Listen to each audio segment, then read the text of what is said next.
If you've been an AT&T customer in the past few years, you might be owed money from the AT&T Data Breach Settlement, and here's why this matters.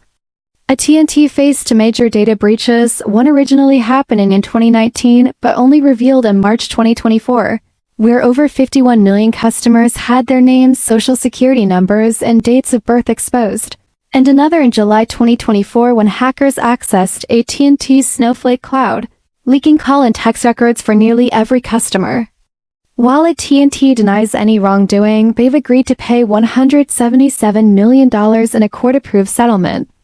Depending on which breach you're affected by, you can claim different amounts. For the 2019 breach, up to $5,000 for documented losses or smaller Tier 1 and Tier 2 cash payments, with Tier 1 being 5 times higher if your social security number was exposed.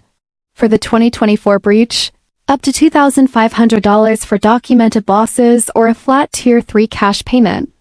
And yes, you can claim for both breaches separately if you are affected by each. The process is straightforward. Head over to telecomdatasettlement.com. Hit Submit Claim, enter your class member ID from AT&T's email or postcard, and fill in your details.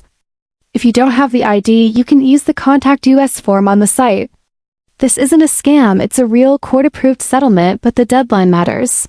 So checking the official site is key.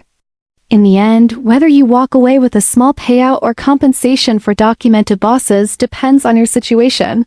But the money is real and it's worth checking if you qualify. 6. The last network review, crypto ML and Ponzi warning.